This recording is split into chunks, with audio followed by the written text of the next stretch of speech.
Košarka je zanimiv in razgiban šport, h kateremu poskušajo pritegniti že otroke.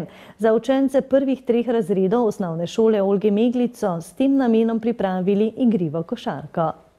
Igriva košarka je namenjena dečkom in deklicam starim od 4 do 9 let. Igra odraslih je prirejena potrebam in značilnostim otrok. Vse je prilagojeno manjšim otrokom, manjše žoge, nižji koši, ovire, ki jih lahko premagujejo. Namen vsega tega pa je seveda navdušiti otroke nad tem čudovitim športom.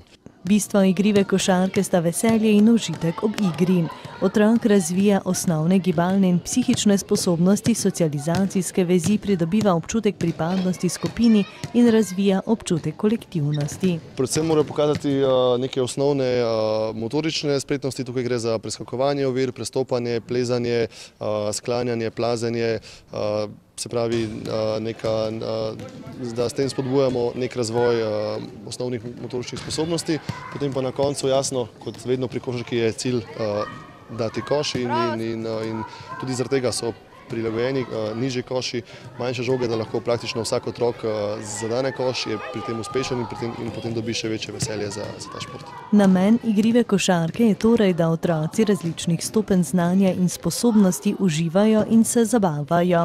Tako bodo lahko pozitivne izkušnje nadgradili tudi v veliki košarki. Osnovna šola Olge Meglič že dolgo sodeluje v raznih projektih, torej v košarki, sploh pri mlajših selekcijah. Že vsa leta tekmujejo v pionirskem festivalu, zdaj pa je ta zadeva se preimenovala v Super šolar. In danes bomo ravno igrali polfinale v košarki za mlajše pionirje in naši fantje so v polfinalu, tako da upamo na veliko uspeha.